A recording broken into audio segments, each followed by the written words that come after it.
Hello everyone, welcome to open academy academic. मैं सौरभ पचौरी आप सभी का स्वागत करता हूं। और साथियों, ये हमारा चैप्टर 5 चल रहा है क्लास 12 का, और उसमें हम कॉन्टिन्यूटी के बारे में पढ़ चुके हैं कि सततता क्या होती है ना, और उस पर क्वेश्चंस भी कर चुके हैं। बिल्कुल, ये बातें हम सब जानते हैं। 3-4 वीडियो ऑलरेडी हम इस चैप्टर के अपलोड कर चुके हैं। अब मैंने पिछले वीडियो में जैसा कि बताया था, अब जो हमारा अगला टॉपिक है इस वाले चैप्टर में, उसका नाम है डिफरेंशिएबिलिटी। डिफरेंशिएबिलिटी जिसको हिंदी में बोलते हैं अवकलनीयता। ठीक है, अब ये क्या है, हम क्यों पढ़ रहे हैं, हमारे जीवन में कहाँ काम आता है, वहाँ से लेके और आगे क्या क्या मतलब इसमें थ्योरम्स हैं और कहाँ कहाँ किस टाइप के क्वेश्चंस होते हैं, क्या क्या रहता है, अगर आगे फर्दर वीडियोज में हम जानते रहेंगे। ठीक है, तो आइए शुरू करते हैं। तो डिफरेंशिएबिलिटी बेसिकली है क्या? तो देखो, डिफरेंशिएबिलिटी मैथमेटिकली तो ये है कि आपके पास मान लो कोई सपोज एफ एक फंक्शन है। ठीक है, एफ एक फंक्शन है और एक रियल फंक्शन है, ठीक है, जिसमें रियल वैल्यूज लेता है, और एक पॉइंट सी है उसमें। ठीक है, इसके डोमेन में, मतलब उसी की डोमेन में से एक पॉइंट लिया गया है, तो उसका जो डेरिवेटिव बोले तो डिफरेंशिएशन जिसको बोलते हैं। ठीक है, तो कैलकुलस का पार्ट होता है डेरिवेटिव, मतलब डिफरेंशिएशन और इंटीग्रेशन। तो अभी हम जो 5th चैप्टर पढ़ रहे हैं उसमें डिफरेंशिएशन के बारे में जान रहे हैं, अवकलन के बारे में बेसिकली। तो इसका जो डेरिवेटिव होगा ना उस पॉइंट का एट पॉइंट सी, वो कैसे डिफाइंड होगा, उसको हम एफ डैश सी से, मतलब सी पॉइंट पे उसका एफ, जैसे एफ एक फंक्शन है ना, उसका एक बार डिफरेंशिएशन उस पॉइंट सी पर जो होगा वो होगा कब एक लिमिट एग्जिस्ट करती हो। वो कैसी लिमिट हो कि अगर उसमें आप मान लो थोड़ा चेंज करें, एच स्लाइड चेंज हो, स्लाइड सा छोटा सा स्मॉल चेंज।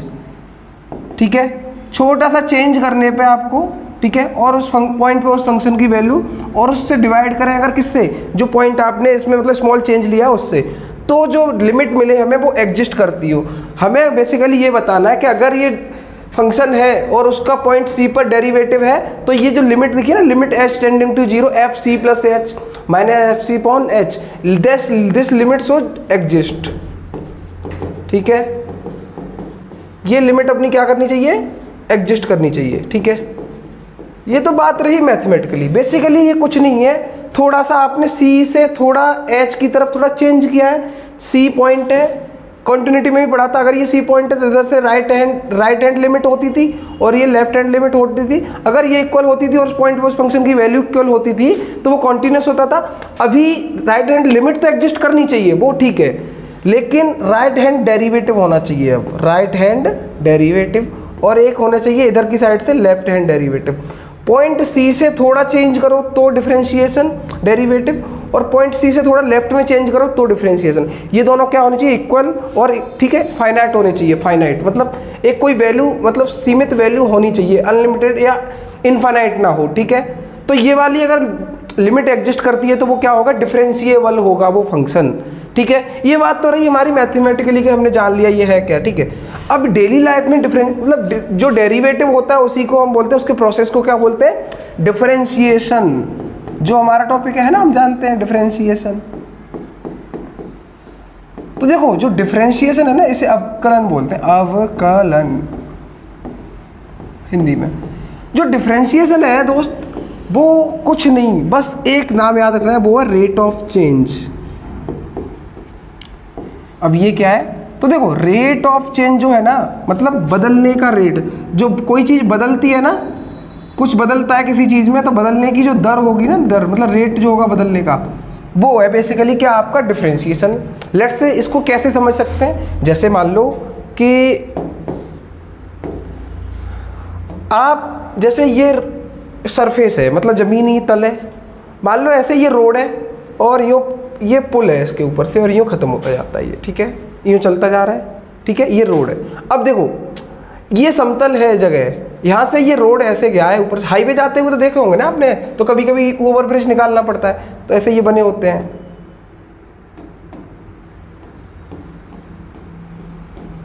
ये पुल है आपका, ठीक है, ऐसे खंबे लगे हुए होते हैं।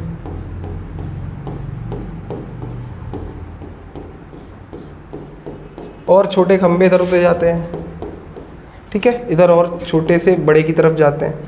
तो ये जो रोड है ना दोस्तों, अब इसमें देखना है हमें। देखो, यहाँ मान लो ये रोड पे ऐसे, ये मतलब ये चलने वाला है ना आपका, ये चलते हो आप, तो ये आपके चलने का रेट है मान लो कुछ। ठीक है, रेट बोले तो मतलब आपकी देखो जैसे ही आप ये लेंथ, मतलब इधर लेंथ ऐसे बढ़ती जा रही है, मतलब दूरी बढ़ती जा रही है, डिस्टेंस है मान लो, ठीक है, ये डिस्टेंस ऐसे बढ़ती जा रही है, आप इधर को यूँ जाते जा रहे हो, ठीक है।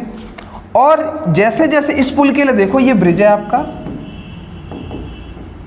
ठीक है। तो इसमें देखो आप जैसे जैसे आप मान लो यहाँ कहीं रोड से यूँ सरफेस से यूँ रोड था और यूँ आते जा रहे थे आप, फिर आपको एकदम पुल मिल गया, यूँ चढ़े आप और यूँ गए और यूँ उतर के फिर आगे चले गए, ठीक है, इतनी सी बात है।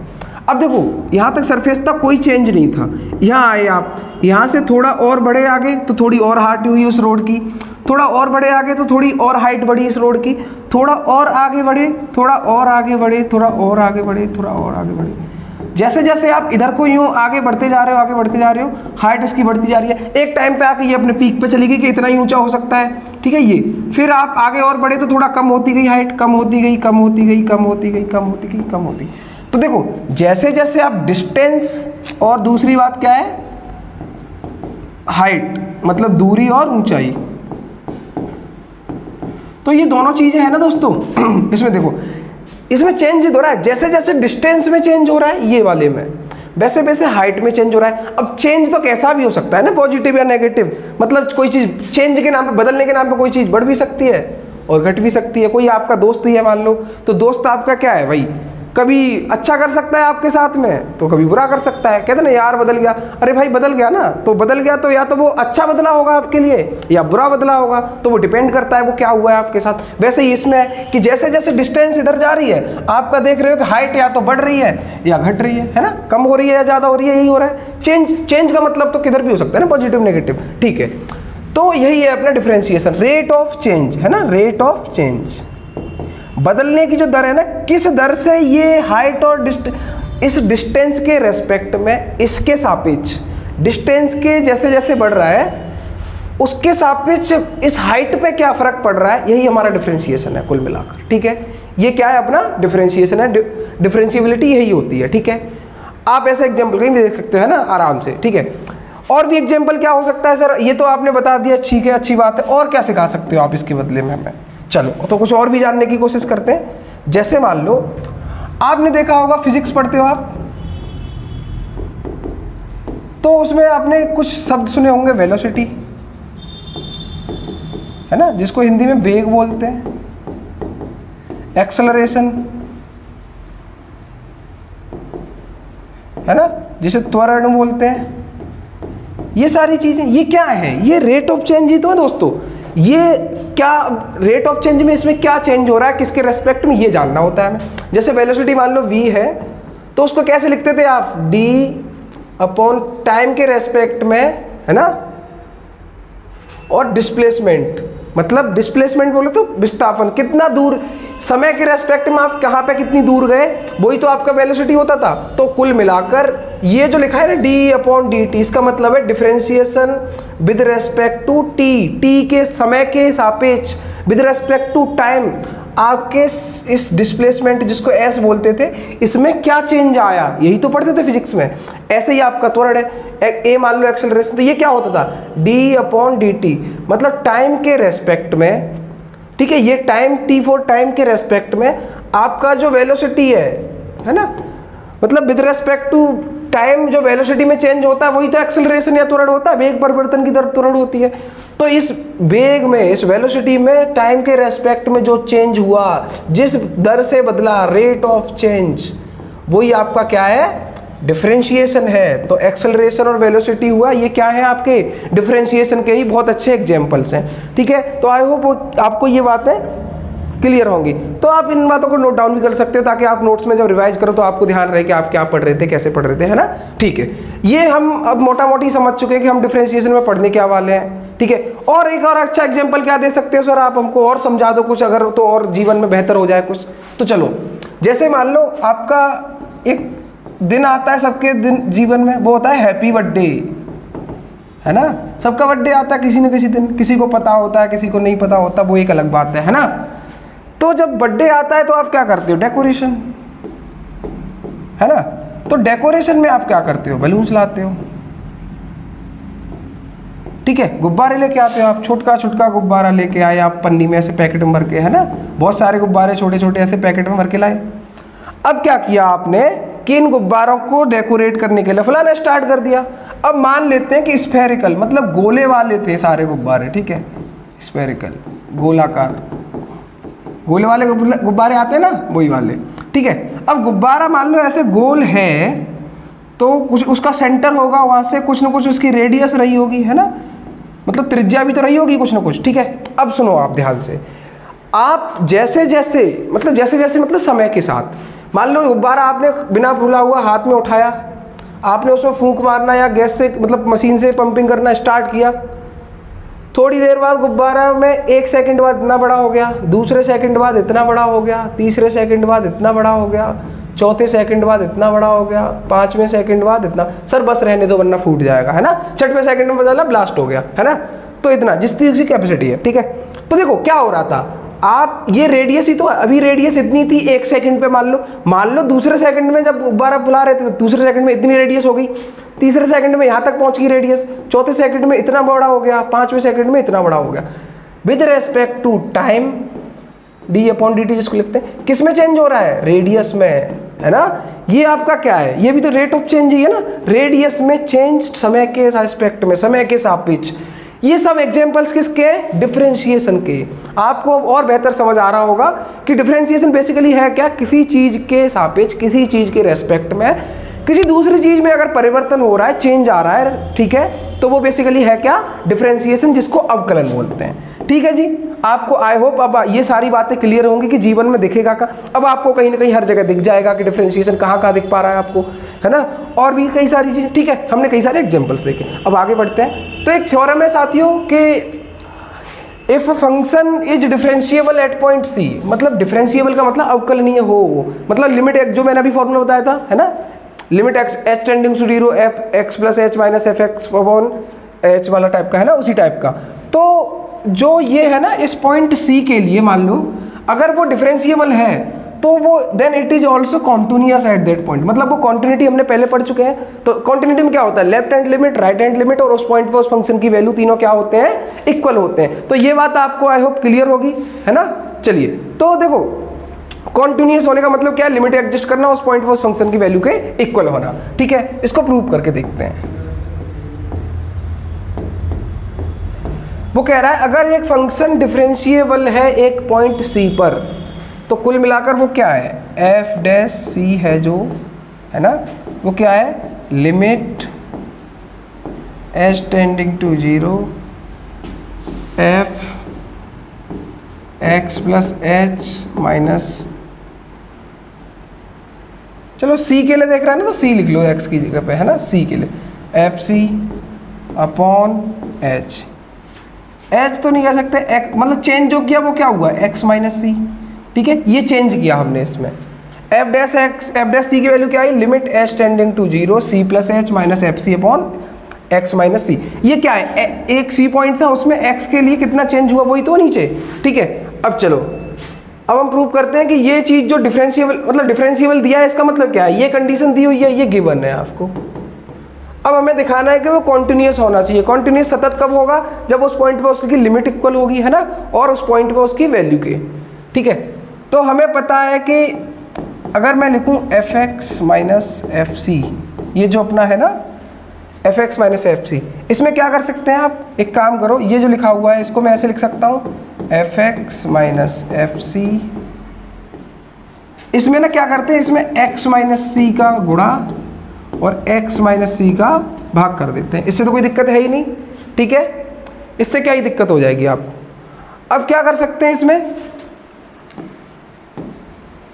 देखो लिमिट लगा दो अभी दोनों साइड, इसमें limit x tending to 0 f x minus F c, ये है ना, ये किसके इक्वल होगा, limit x tending to 0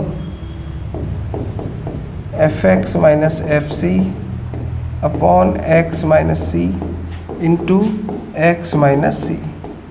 limit में आपको 11th क्लास का पता ही है कि आप क्या कर सकते हो, उसको स्प्लिट करके मल्टीप्लाई में अलग अलग लिमिट लगा सकते हो। तो देखो ये वाला लिमिट है वो क्या हो जाएगा अपना, ये पूरा तो अपना क्या हो गया, इस पॉइंट C के लिए मान लो अगर C है तो इस पॉइंट C के लिए क्या हो जाएगा, ये एफ डैश सी हो जाएगा जो ऊपर लिखा हुआ है, देखो ये रहा, ठीक है। ये एफ डैश सी हो जाएगा। और ये वाली लिमिट अगर इसमें लिमिट लगाते हो एक्स टेंडिंग टू सी, इसमें एक्स माइनस सी में, ठीक है, तो क्या हो जाएगा। अच्छा ये थोड़ा गड़बड़ कर दिया है मैंने, मैं एक सेकंड देखता हूँ। ये पॉइंट सी के लिए है ना, तो एक्स सी को जाएगा, सॉरी मैं माफ़ी चाहता हूँ इसके लिए। X tending to c, point c पे था ना, मैं सी लेके चल रहा था, तो एक्स टेंडिंग टू सी हो जाएगा। तो एक्स टेंडिंग टू सी, देखो ये तो एफ डैश सी है ये अपना, इसमें एक्स की जगह सी रखोगे तो सी माइनस सी, तो सी में से सी गया तो क्या रहेगा, जीरो। जीरो का किसी से मल्टीप्लाई करोगे तो क्या आएगा, जीरो। तो आपका limit x tending to c f x minus F c जो है वो जीरो के इक्वल आ गया। ये बात अपने को क्लियर है अब कि limit x tending to c है ना, वो किसके इक्वल आया है, f x minus F c के। कुल मिलाकर लिमिट, इसको अलग अलग भी लिख सकते हैं, limit x tending to c f x जो है ना माइनस लिमिट, अलग अलग लिमिट में स्प्लिट कर सकते हैं, x tending to c f c. ये तो कांस्टेंट हो गया ना, इज इक्वल टू क्या दिया है, जीरो। इसको इधर लग जाओगे तो प्लस का हो जाएगा। तो limit x tending to c f x जो है ना वो किसके इक्वल आएगा, एफ सी के। देखना ये पिछले चैप्टर में, अगर पिछले टॉपिक से, पिछले वीडियो से आपको पता होगा तो आपको ध्यान होगा ये क्या है आपका, ये तो कॉन्टिन्यूटी है। यही तो कॉन्टिन्यूस की डेफिनेशन है कि अगर उस पॉइंट पे लिमिट किसी पॉइंट के लिए और उस पॉइंट, उस फंक्शन की उस पॉइंट पे वैल्यू ये इक्वल हो जाते तो वो क्या होता है, कॉन्टिन्यूस होता है। Hence the given function is continuous at point c. ठीक है, तो आपको ये बात क्लियर होगी, आप इसको नोट डाउन कर सकते हो, फिर हम आगे बढ़ेंगे। ठीक है,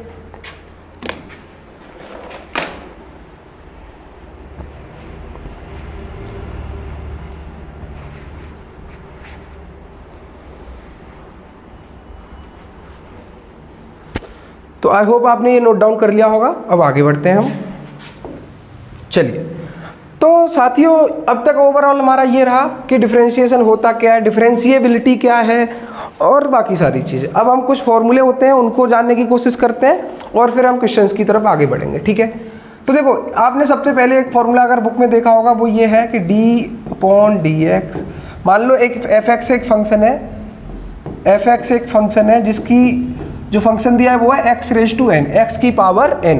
ये फंक्शन दिया हुआ है आपको, इसका डिफरेंशिएशन करना है हमें। ठीक है, चलो तो देखो डिफरेंशिएशन करते हैं। कुल मिलाकर तो f'(x) होगा, पहली बार डिफरेंशिएशन करेंगे, ये निकालना है हमें। ठीक है, तो मान लो h थोड़ा सा चेंज किया हमने, तो limit h tending to 0 f(x) plus h है ना माइनस f(x) अपॉन h। ये आपका डिफरेंशिएशन, डिफरेंशिएबिलिटी का फॉर्मूला है ना, यही तो पढ़ा था अभी थोड़ी देर पहले। ठीक है, तो इसमें रख दो वापस value, limit h tending to 0 f(x) plus h का मतलब क्या है, यहाँ पे देखो x लिखा है तो यहाँ x लिखा है, अगर मैं x की जगह पे x प्लस h लिख दूंगा तो क्या हो जाएगा, ये x की जगह x प्लस h की पावर n हो जाएगा। तो कुल मिलाकर यहाँ में क्या रखना है, x प्लस h की पावर n माइनस f(x) की वैल्यू तो x की पावर n है ही है, अपॉन h। ठीक है, ये बात क्लियर है। अब देखो तुमने एक बाइनोमियल थ्योरम 11th क्लास में पढ़ा है, द्विपद प्रमेय जिसको बोलते हैं, 11th या कोई सा चैप्टर था, ध्यान नहीं है मुझे, तो उसमें आपने पढ़ा होगा कि x प्लस h मतलब a की पावर जो n होता है उसको एक्सपांड कैसे करते हैं, तो x की पावर n, ठीक है, और a की power 0 plus n factorial n मतलब n कॉम्बिनेशन 1 x की power n minus 1 into a की power 1 plus n combination 2 x की पावर n माइनस 2 और a स्क्वायर, मतलब n की x की पावर घटती जाती है n माइनस 1 n माइनस 2 और a की बढ़ती जाती है, ऐसे करते हैं आप। ठीक है, तो यहाँ भी a की जगह क्या दिया है इसने, h दिया है, तो यहाँ जहाँ a है वहाँ पे h लिख देंगे हम, बस इतना फ़र्क है। चलो तो limit h tending to 0 x की पावर n और a की पावर 0, किसी की पावर 0 क्या होता है 1, तो ऐसे ही लिखा रहने दे सकते हैं, फिर प्लस n कॉम्बिनेशन 1 x की power n minus 1 into a की पावर 0 से क्या हो जाएगी 1 प्लस n कॉम्बिनेशन 2 x की power n minus 2 a square, sorry a नहीं है h है यहाँ पे अपना h, तो ये h स्क्वायर हो जाएगा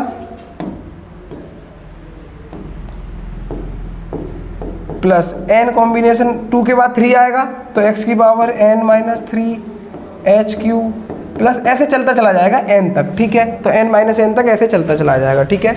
और लास्ट में हमारा इसके बाद ये पूरा हो गया, मतलब ये चलता चला जाएगा n तक, उसके बाद इसकी वैल्यू होगी, फिर क्या है x की पावर n, और नीचे क्या दिया है आपको h। आई होप आपको इतना क्लियर होगा, ठीक है। इसको नोट डाउन कर लो, फिर आगे बढ़ते हैं। इसको और सॉल्व करना है थोड़ा अभी, ठीक है।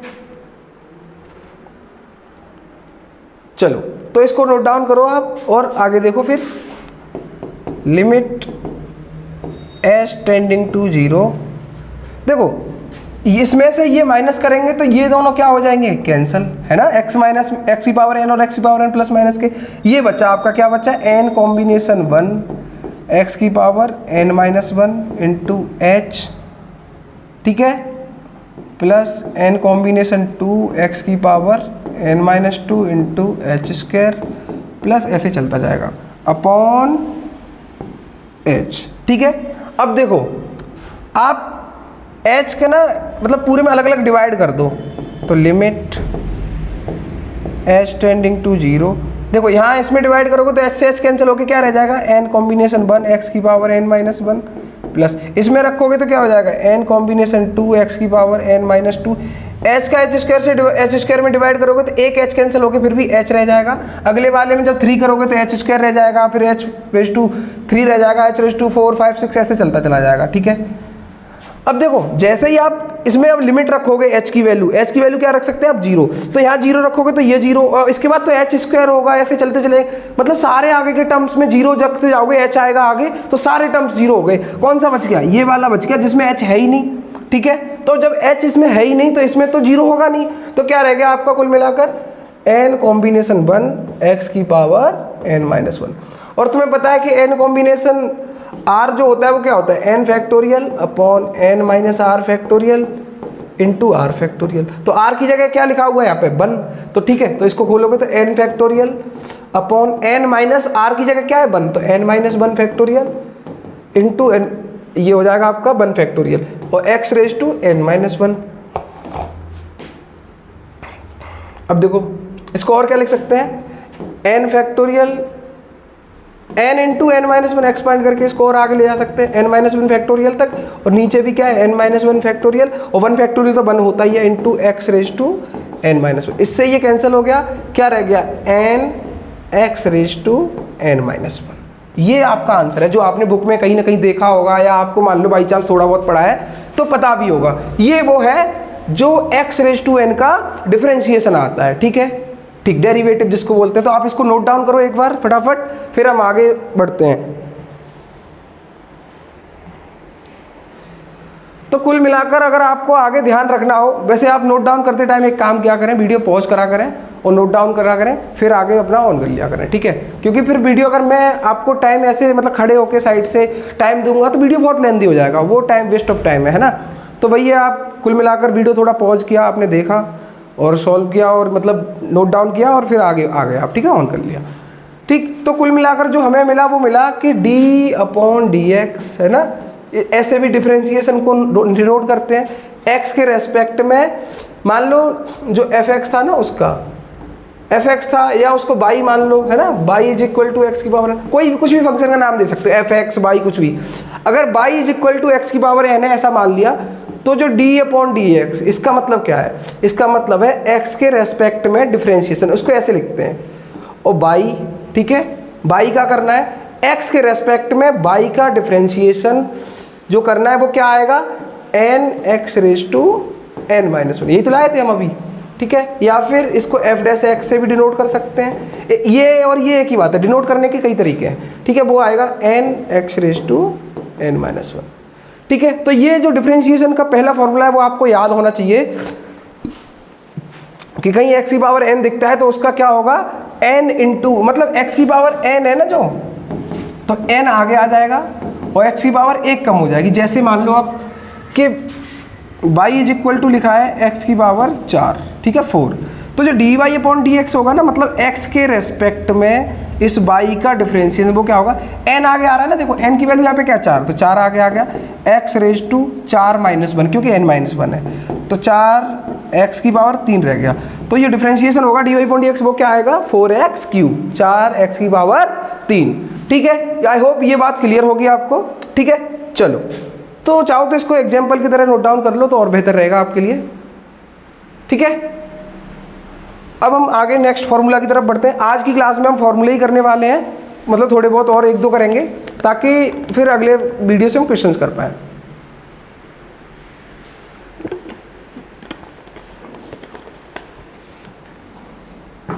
चलिए, तो एक और फॉर्मूला है, जैसे मान लो कि y इज इक्वल टू अगर साइन एक्स हो, है ना, तो dy अपॉन डी एक्स क्या होगा ये जानना है हमें।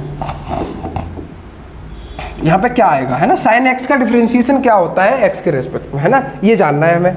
ठीक है, तो देखो मान लो y इज इक्वल टू अगर साइन एक्स है, या फिर y की जगह आप एफ एक्स ले लो, एक ही बात होती है ना, एफ एक्स ले लो, क्या एफ एक एक्स का फंक्शन है जिसकी वैल्यू ये है, वो कोई बात नहीं है। ठीक है, तो अगर f x equal to sine x लिया है आपने, तो एफ डैश एक्स चाहिए आपको। ठीक है, तो वही लिमिट वाला फॉर्मूला लगा और आगे बढ़ो। कैसे कर सकते हो,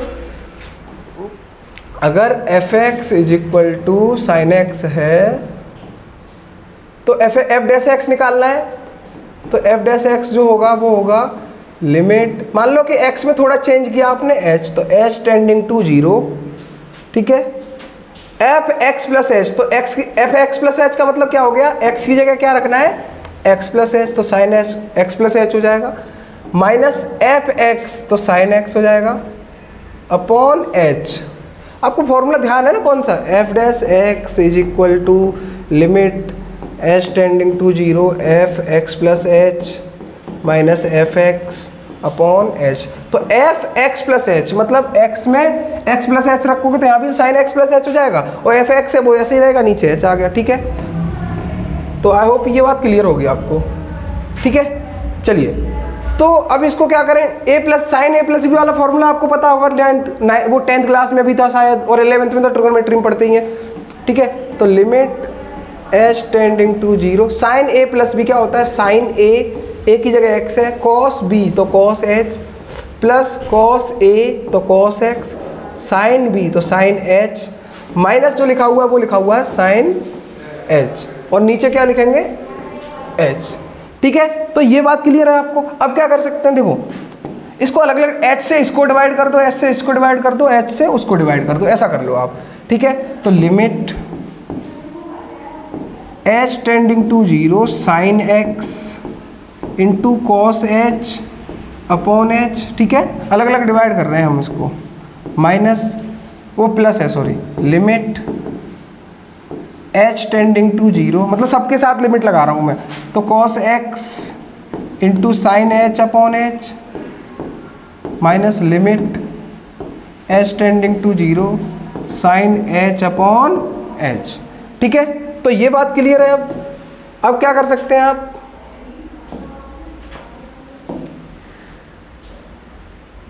देखो अब ये कर सकते हो आप, देखो limit h tending to 0 cos h upon h क्या होता है, 1 होता है, नहीं 1 नहीं होता, एक सेकेंड, कुछ गड़बड़ किया है क्या हमने,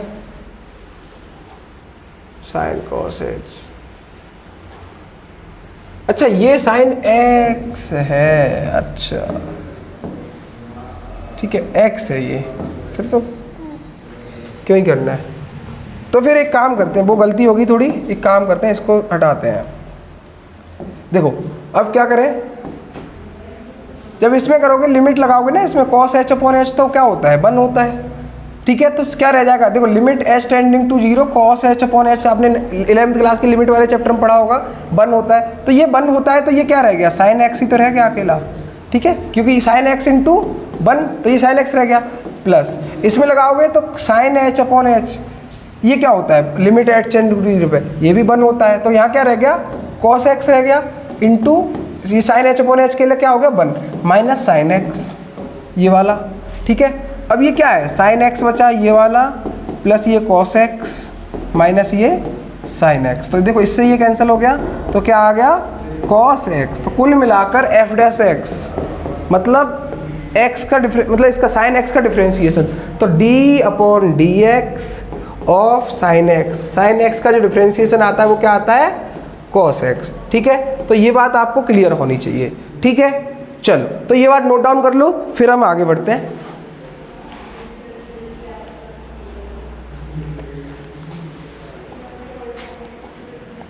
देखो बाकी क्या है कि लोग कराते हैं, बहुत कुछ यूट्यूब पे पढ़ा हुआ है, लेकिन दिक्कत ये है कि direct x raise to n का ये होता है और sin x का ये होता है, cos x का ये होता है, ये सब करने के बाद डायरेक्ट लिखा देते हैं कि ये फॉर्मूले हैं, ये याद कर लो और ये कर लो। मैं आपको बता रहा हूँ ये आया कैसे। अगर एक दो फॉर्मूले भी आपको पता है कि आए कैसे, तो बाकी भी आप डिराइव कर सकते हो। थोड़ी इतनी बुद्धि डेवलप हो सकती है कि cos x होगा यहाँ पे तो cos a प्लस बी वाला लग जाएगा, cos a cos b minus sine ना, cos a प्लस बी वाला लग जाएगा फॉर्मूला, है ना। और cos a cos b minus sine sine भी वही वाला, यहाँ cos होगा तो वो भी लिमिट लगा के आप क्या निकाल लोगे, cos जो d upon D x of sine x का क्या आया था cos x, तो cos x का आता है माइनस साइन एक्स। ठीक है, ऐसे ही निकाल लोगे आप लिमिट लगा के। तो कम से कम एक दो क्वेश्चंस तो ऐसे करे हो, हमने फॉर्मूले डिराइव किए हो कि हमें आइडिया रहे मतलब कि ये आता कैसे है ना, इसलिए मैंने आपको ये एक दो कराए हैं। ठीक है, चलिए अब देखो हमें ये पता लग गया कि ये फंक्शन है कि d upon D x of x की पावर n जो होता है वो n x raise to n minus one होता है। ठीक है, और d अपॉन डी एक्स मतलब x के रेस्पेक्ट में साइन x का जो डिफ्रेंशिएशन होता है वो क्या होता है cos x होता है, और d upon D x cos x का जो आता है वो आता है माइनस साइन x।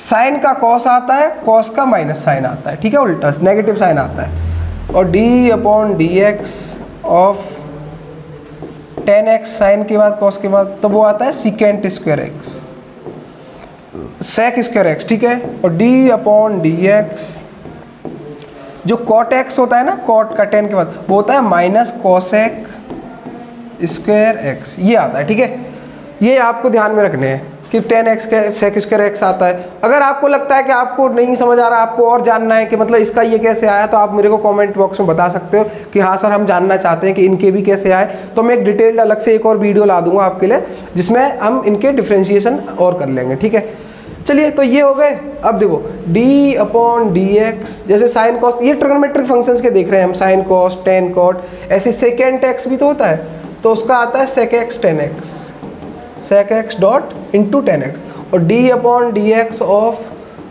कोसेक जो आता है ना कोसेक एक्स वो आता है माइनस का cosec x into cot x.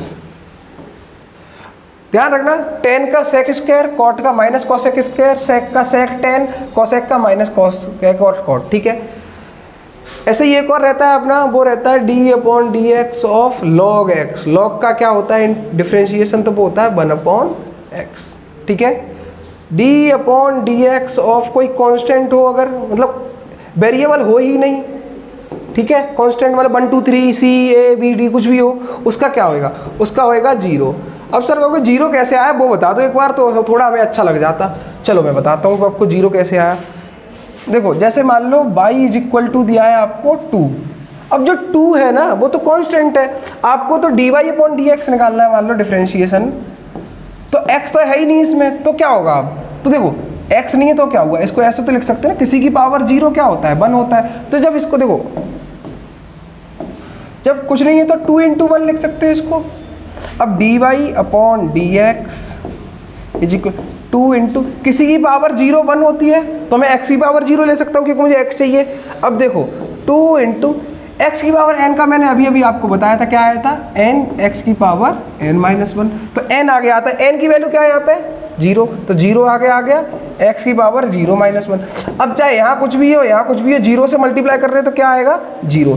इसलिए 2 हो a हो b हो c हो d हो, बिना वेरिएबल का आपको कुछ भी दिख जाए। देखो log x का हमने अभी अभी क्या देखा 1 अपॉन एक्स होता है, लेकिन log a लिखा हो ना a b c d, तो भाई इसमें तो x तो है ही नहीं, x नहीं है तो ये क्या हो गया कांस्टेंट, कांस्टेंट का इसका क्या होगा 0, तो इससे कंफ्यूज मत होना। ठीक है, ठीक, तो ये आपने नोट डाउन करे होंगे। एक और इसमें लिखो d upon D x e raise to x, exponential जो फंक्शन होता है इसका यही रहता है, ई रेज टू एक्स का ई रेज टू एक्स ही रहता है। ठीक है, तो इसको नोट डाउन करो। अब देखो एक और है d upon D X A raise to X, A यहाँ पे कोई कांस्टेंट होगा, जैसे मान लो 2 की, ये क्या है मतलब किसी कांस्टेंट की पावर वेरिएबल, जो x रेज टू n था ना वो क्या था, वेरिएबल की पावर कांस्टेंट, n के कांस्टेंट ही था 1 2 3 टाइप का, ठीक है, या कोई भी मतलब नंबर था। तो x की पावर n मतलब जो वेरिएबल है उसकी पावर में कांस्टेंट, यहाँ क्या है, कांस्टेंट की पावर वेरिएबल। तो ये जो होगा ना d/dx, a मान लो कोई भी a है ना, a कांस्टेंट, तो उसकी पावर ये होगा a⁻x log a। कैसे, जैसे मान लो 2 की पावर x लिखा हुआ है और इसका डिफरेंशिएशन करना है, तो आएगा a की पावर x, a की जगह क्या लिखा हुआ है 2, तो 2 की पावर x log a की जगह क्या लिखेंगे 2, तो log 2 हो जाएगा, 2 की पावर x log 2, ठीक है। तो ये वाला भी लिख लो आप, a की पावर x का a की पावर x log a, ठीक है। तो ये सारे जो फॉर्मूले वो हमने लिख लिए हैं, और भी 1 2 फॉर्मूले इन्वर्स फंक्शन के बाकी सारे रहते हैं, वो हम नेक्स्ट वीडियो में करेंगे, क्योंकि वीडियो फिर ऑलरेडी बहुत ज़्यादा लंबा हो जाएगा। तो देखो अब हम अगले में जो करने वाले हैं वो पढ़ने वाले हैं कि डिफरेंशिएशन के कितने तरीके होते हैं, क्या क्या तरीके रहते हैं, मतलब टाइप क्या क्या रहते हैं, किस किस से तरीके से आप डिफरेंशिएशन कर सकते हो, कौन से रूल हैं, और उन पे बेस्ड फिर क्या करेंगे, क्वेश्चंस करेंगे, ठीक है। तो ये वीडियो हमारा इंट्रोडक्शन का वीडियो था डिफरेंशिएबिलिटी का, कि अवकलनीयता या डिफरेंशिएशन या अवकलन होता क्या है, बिल्कुल बेसिक सी बातें, कहाँ पे दिखाई देगा, एप्लीकेशन कहाँ पे होगा, गुब्बारे में अब तक आपका डिफरेंशिएशन होता है, आप पुल पर चढ़ रहे होते हो तब भी डिफरेंशिएशन लग रहा होता है ना, आप जब एक्सेलरेट कर रहे होते हो मोटर बाइक को, किसी भी चीज़ को, तब भी होता है ना। तो रेट ऑफ चेंज जो बदलने की दर है वही डिफरेंशिएशन है, और उनके हमने फॉर्मूले के कुछ डेरिवेशन देखे और बाकी फॉर्मूले देखे, ये सारी बातें हैं, ठीक है। नेक्स्ट वीडियो में हम ये जो करने वाले मैंने अभी आपको बताया कि और सारे टाइप क्या क्या होते हैं और उनको तरीके करने के और उन पर बेस्ड क्वेश्चंस, ठीक है। तो ये सारी बातें हमने डन कर ली हैं, अब हम मिलते हैं अगले वीडियो में। Thank you so much for watching this video.